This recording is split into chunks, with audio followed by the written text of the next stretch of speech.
look at the global scenario, we find that virtually everywhere in the world, the expectation of the skill sets and the expectation of the people are very, very different. There is a huge gap. And this gap is not only in India, this gap is more or less everywhere in the world. And this is because we have aging population in most of the other parts of the world. US has a very, very aging population. Europe has an aging population. And they are not able to transform at the pace at which they need to transform. Their mindsets are such wherein they are not ready to comprehend the changes that is expected and the technology changes that is happening. One of the presentations during the conference that we were having, IBM was a partner, is the Watson computer and how it is helping oncologists in diagnosing cancer treatment. And as per the research, if a good oncologist has to keep pace with the changes that is happening in the world, he needs to read about 160 hours in a week. The average time that any oncologist, and I'm talking about the top ones which are there, is 5 hours in a week. And that's the gap that is there. And that's where I think while we have the computers and we have the machine learning and we have the artificial intelligence, there is nothing that can substitute an individual intelligence, because the individual intelligence is not only intelligence but also the emotions that comes with the intelligence, and that's what is very, very important. We see that in last 2 years data that was there, 2014-15, the gap is widening, and this gap will continue to widen because the expectation and the changes are happening at a very, very fast pace. The sector that I come, the power sector, has been a monolithic, has been a monopoly. Customer service has never been a thing which people believed. Huge bureaucracy, huge red tapeism, huge corruption. And this is true not only in India, it is true in very many other parts of the world also, especially in South Asia and Africa. The same trends we observe. So how do we change the mindset? How do we change the people who come with that sort of mindset? How do we tell them that you need to change if you want to survive in the market? Otherwise, there will be new players who will come in.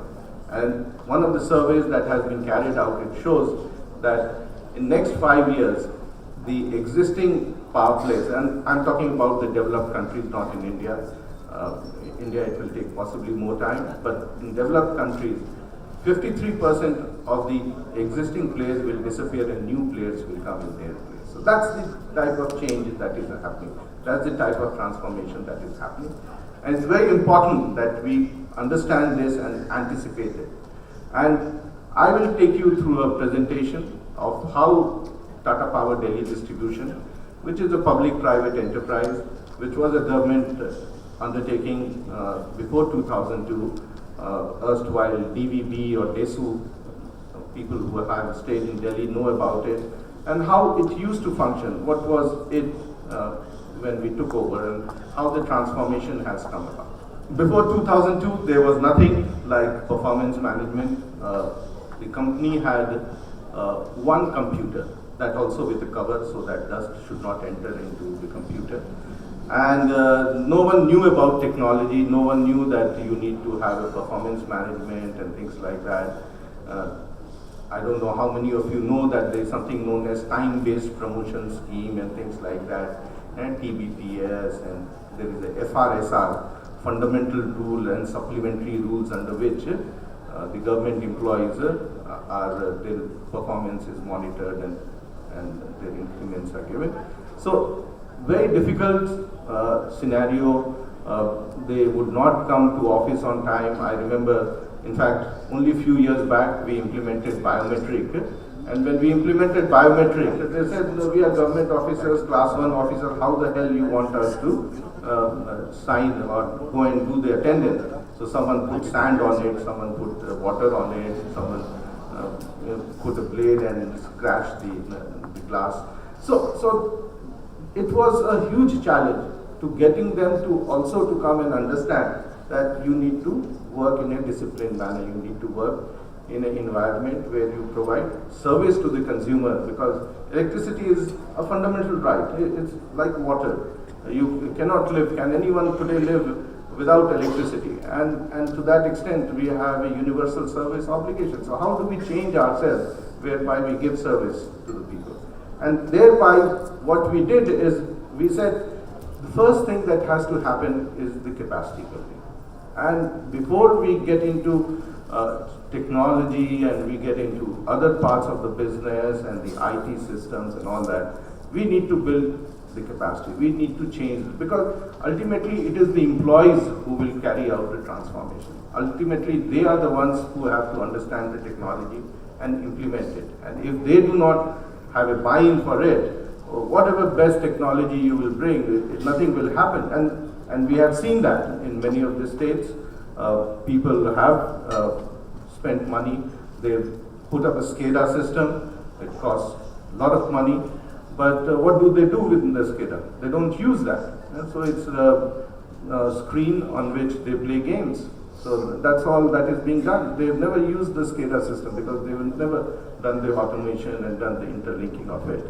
And we went about this program, and also we were fortunate enough to get support from USAID and USTD at that time. We set up our own training center, and today it is a fully functional training center. We do something like 14,000 man days of training for our employees, as also for employees from other utilities in the country and also from abroad. A lot of people come from abroad to be trained over here. And this is not only technical training, but we also do training in finance, in behavioral and managerial training. So huge amount. In fact, now we conduct classes for 2 colleges, from IIIT and for Punjab Engineering College, Chandigarh. The MTech classes for Smart Grid is done by us through VC arrangement. So that's the level of skill sets that has been built. And how did we go about it? We went about it through the transformation that was done in terms of setting up not only our learning center, but also bringing in excellent faculty over a period of time who on a day-to-day basis were doing it. And training was something which was embedded, because we strongly believe, and this is part of the Tata ethos, where we believe that the empowerment of employee is very, very important. We also believe that if we empower the employee and give them the right opportunity, they will stay with us. We come from a company whereby the ecosystem is that people work for generations.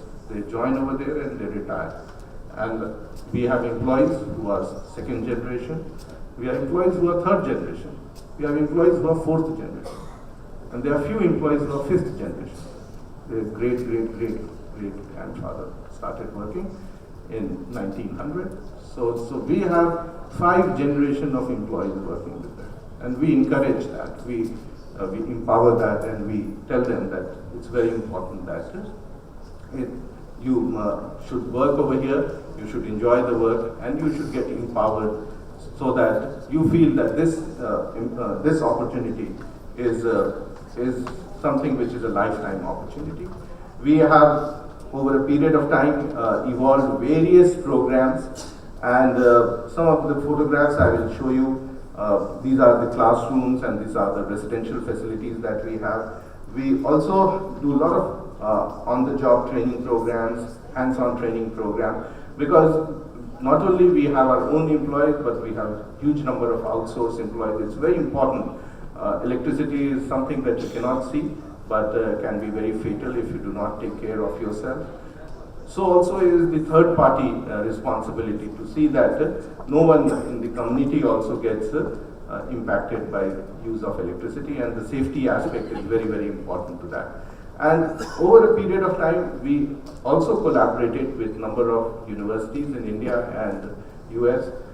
In fact, many of our employees do higher education. We encourage them, we give them scholarships, we give them incentives to do that. And they are doing either a master's program or an MBA program or They do those who are diploma engineers do a degree program. In fact, since I'm very passionate myself about learning, I myself went and enrolled myself for a PhD scholar as a PhD scholar in IIT. I went and got a research visiting research scholar position in MIT. So I strongly believe that learning is something that has to happen. It has to be in the ecosystem. It has to be in the DNA of the organizations. And there is a special program that we do for our women employees. And I thought, let me share that. So how do we encourage our women employees? How do we bring diversity in the leadership of women employees? And huge amount of incentives in terms of mentoring programs, special programs for women employees are being done. And this is to give them the opportunity and the exposure which they had not got earlier. And I strongly believe that that can transform the way an organization is there. If we have large number of women employees and we encourage them to take senior positions, board positions, I think the way the organizations are run and are being capable of delivering will be very, very different. So it will not be dil se baat and also dil mange more, but dil wale dulhaniya le jayenge, and that's what we need to do. So that how do we ensure that these women employees take leadership in the company and run the company for generations together.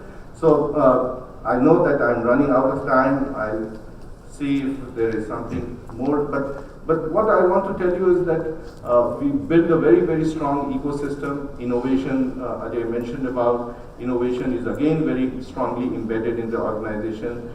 We have right now joint collaboration projects with 45 organizations, and this is who's who of the world who work with us. And these programs are not top driven, but these are bottom driven, in the sense that it is the employees who come up with the challenges that they face. It is the employees who come up with the opportunities that they feel that in future we can do, and how they can transform the way the business is being done. So from just a supplier of electricity, how can we become a company which brings in a lifestyle change in the people? Because if there is no electricity, there is no lifestyle changes that you can bring. So how can we run and work very closely? We run huge number of programs, and this has only been possible because our employees go through a very, very carefully structured learning program, which not only gives development to them, but the development to the organization and the community naturally.